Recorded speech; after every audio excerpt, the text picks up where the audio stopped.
Bop! Howdy hey, this is Frakbox, and I'm here with TruBluBlur. Long time no see. So we're continuing Gamma. Indeed we are. And we're almost done here. Oh, are we? I thought we Yes, had like indeed. 2 more robots to myrtleize, to save, I should say. Yes. That is the actual objective that Gamma was given. I think this goes to the egg carrier. We're taking a boat to the egg carrier? Yeah, because it crashed. I would have never guessed that.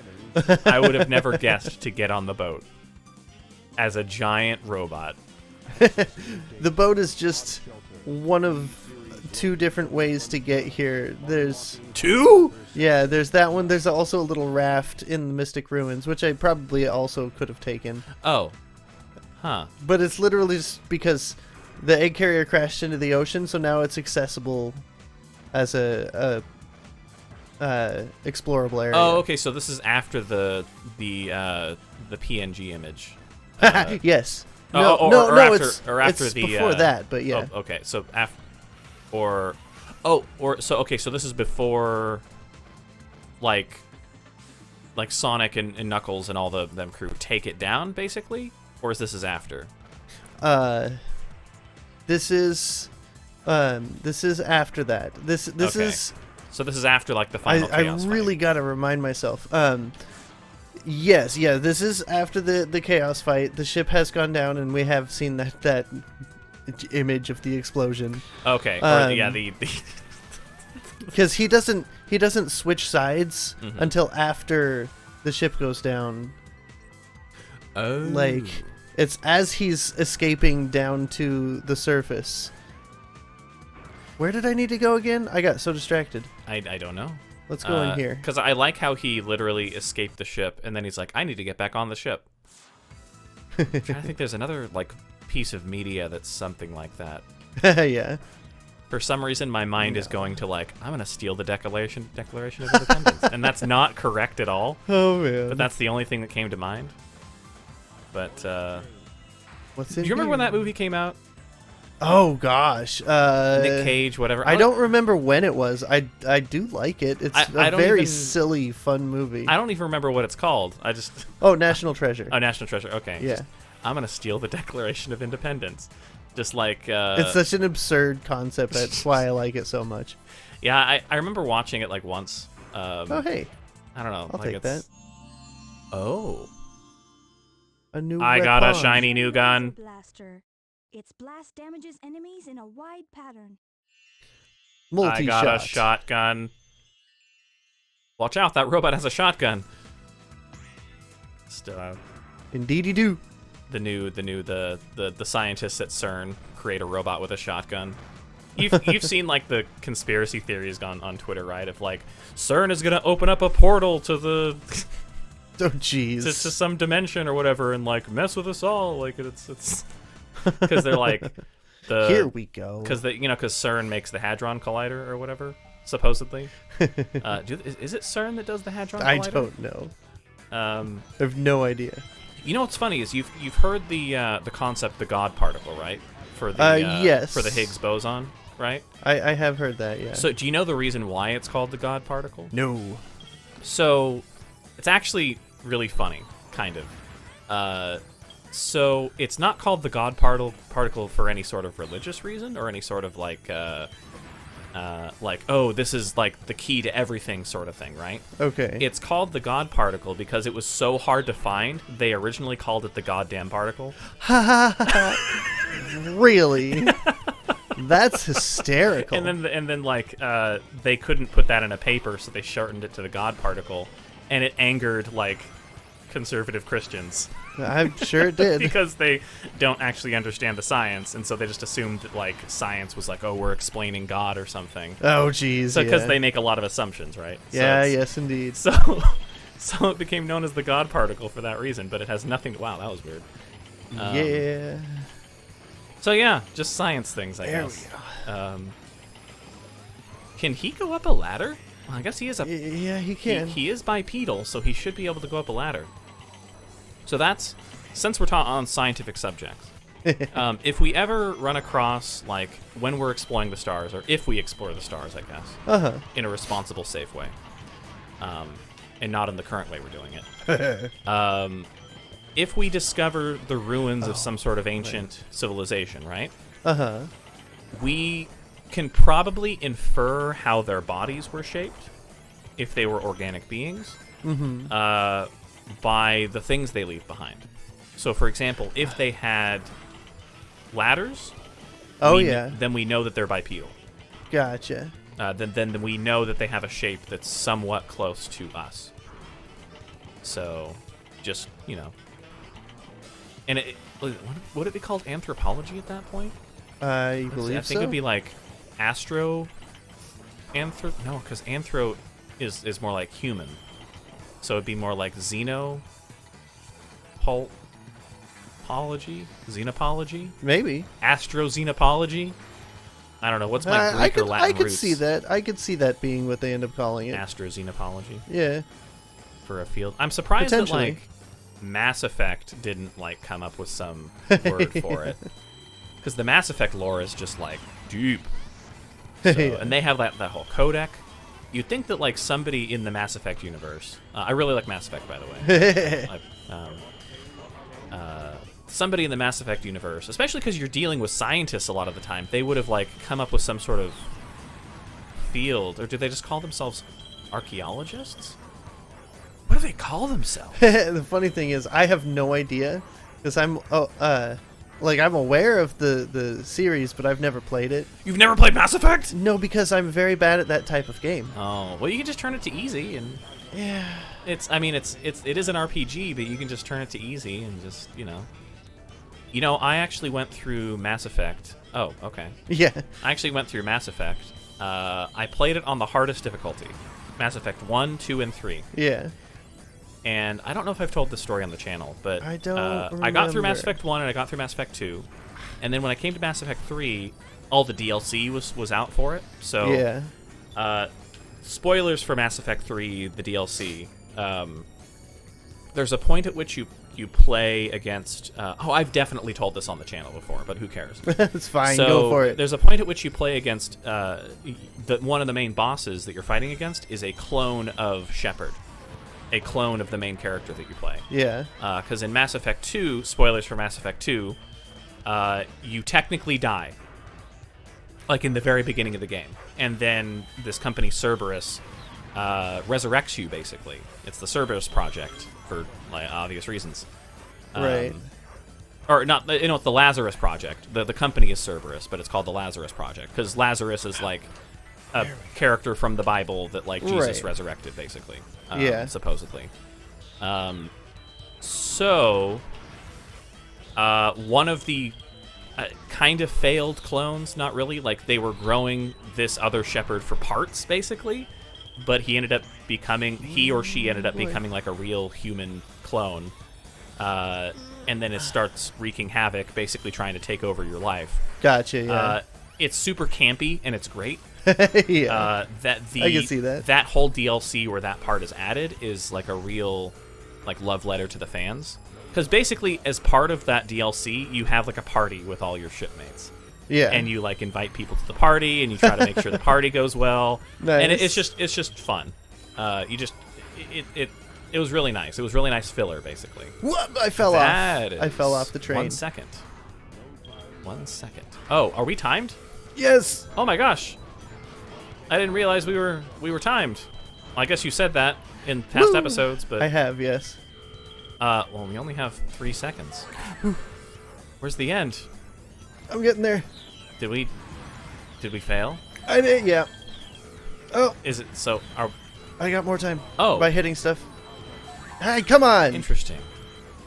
I am not sure how this time like works. I build up time by getting combo on. Oh. Oh, yep, well, we okay. died. I Okay. did run out. So, I got that right before I. So why even time us? It takes a life away. Oh, okay. So, so this is one of our brothers. Yeah. take him out. So anywho, so speaking of brothers, this is appropriate to the topic of clones and whatnot. Yeah. Since we're fighting our own flesh and Ow. our own flesh and metal, You're right. as it were. But so basically, I don't know if it's meant to be the hardest boss fight in the game, but it was because I spec'd myself as I think a Vanguard. I had the biotic charge ability in Mass Effect 3, and so basically I was getting biotic charged every like 10 seconds by the Shepard clone. So it was literally super hard since I was playing on Insanity. I was playing on the hardest difficulty. Yeah, for sure. And this was back in 2014 or so, 2013 or 14. Okay. Must have been 2014 or maybe 15. I don't remember. But I literally tried it like over 100 times and I could not beat it. It's so wild. And I set it back down to the next lowest difficulty of like hardcore or something. Yeah. And I beat it on the first try. And so just some little tweak in the AI just made it too much. Yeah. And so I basically you get an achievement because I was playing on the Xbox version. Yeah. You get an achievement for beating the game on Insanity, and because I literally switched it to the next lowest difficulty and then switched it back after the boss fight, I didn't get the benefit. Right. So it really sucks. Sucks. So for literally like more than half a decade, I've lived with that on my record. I've lived with that not being able to get that achievement on Xbox. And when they finally re-released the Mass Effect trilogy, I made sure to play it on Insanity, and I finally did it. Nice. I was finally able to do it. I think I was playing with a controller too, because I prefer to play Mass Effect with a controller. Yeah. But just because that's how I played it when I was, on Xbox. But yeah, because the Xbox controller is the only. Well, I can't say that. The Xbox controller is like the secondary choice that I make when I play a video game. Yeah. So it's kind of like in order of operations. I'm like switching subjects in a weird way. But so in order of operations, this is our final boss, by the way. Mouse and keyboard. Oh wow. Oh, so we're not fighting Chaos. No, we will be done after this. Oh wow. It's a difficult fight though. Wow. So so what was I saying? So so mouse and keyboard is generally my number one preferred, except for certain games, which I then default to an Xbox, now Xbox One controller, or I guess now an Xbox Series X controller. And then I'll default to like a GameCube controller for something like Smash. Yeah, so for Smash is sort of the exception to everything, where yeah. Technically, I could play. Well, I guess you can't really play Smash on anything because it's on a Nintendo product. So. Right. But even if I could play Smash on something different, I would still choose to play it on a GameCube controller. It's so well optimized for that game at the very least. Right. I mean, we're not savages. Why would we play it on anything else? What are you going to do, play it with a Wiimote? And, I mean, I've certainly done that. Yeah, I had to learn it for a while. It was my only option.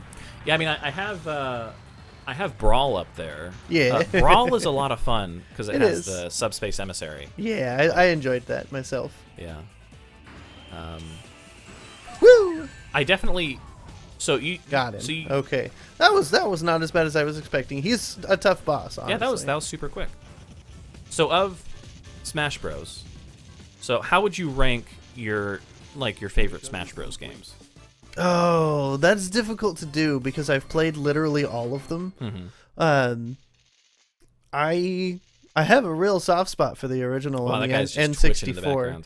Yeah, the N64 one was great and had a lot of it wasn't terribly well balanced. Yeah. Oh, definitely. Yeah. But it was a lot of fun. I mean, Melee is first-person shooter mode.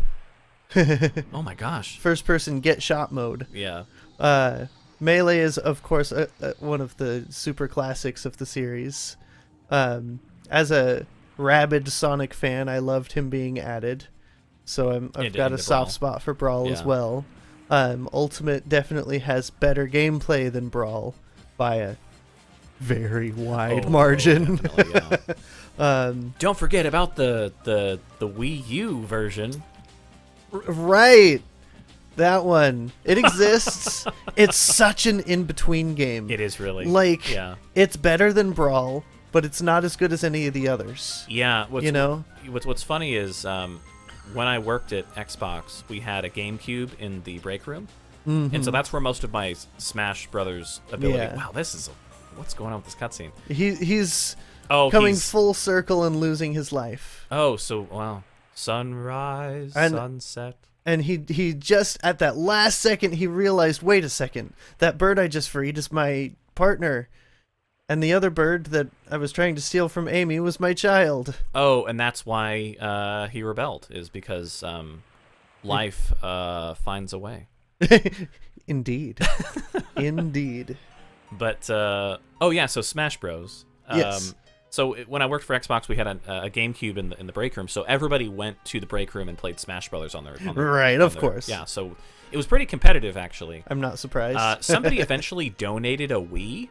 Oh, really? And so we then had the Wii version of Smash Bros. And like barely anybody played it. I think they modded it to make it. It does have a melee mod. Yeah, the Project M. So somebody modded it, and then somebody else donated a Wii U to the company, and so literally like we had both the GameCube version, the Wii version in Project M. And we had the Wii U version, whatever it's called. I think it's just Smash 4. I'm pretty sure. So people would, like, you could tell, like, certain people would focus on Melee because, of course, they were, like, focused on, practicing their, for tournaments and stuff.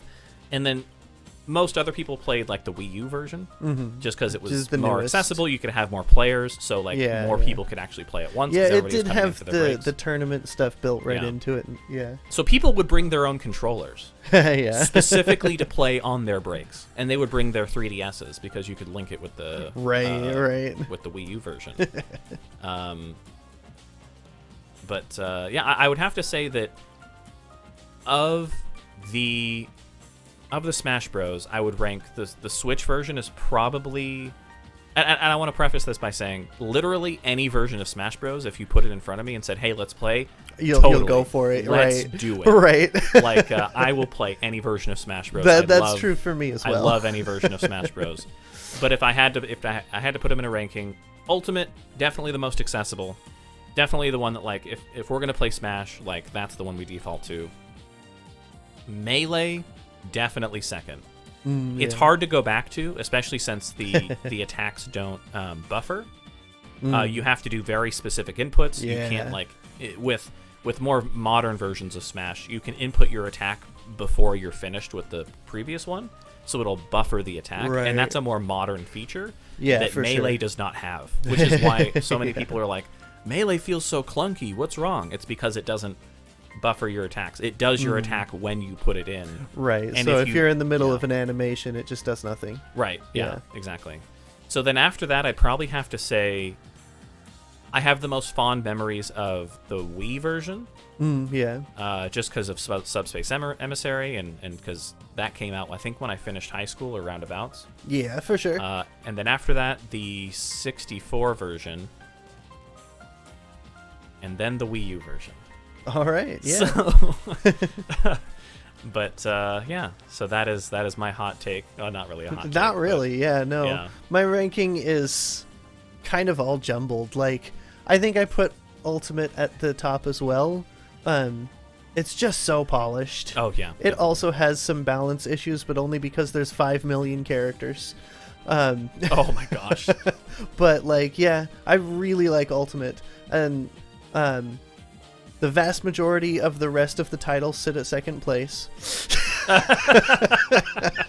So, yeah. I have a very hard time ranking And we things. have a 5-way tie for second place.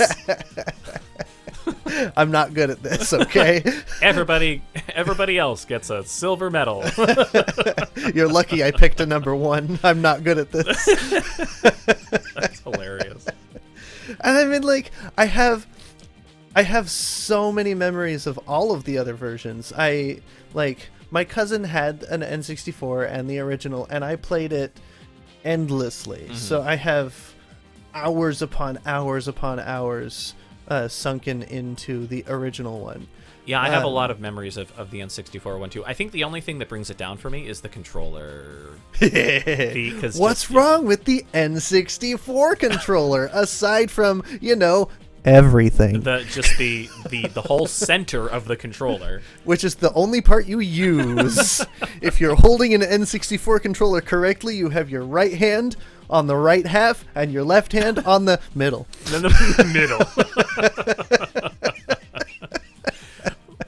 There are so few games where you actually use the D-pad, which means you're holding the middle. Well, let's go ahead and call this episode here. This feels like an appropriate place to end it. For sure. So this is Frakbox. This is TruBluBlur. Have a great day. Keep on running fast. Fin. They don't have fins. Sigh.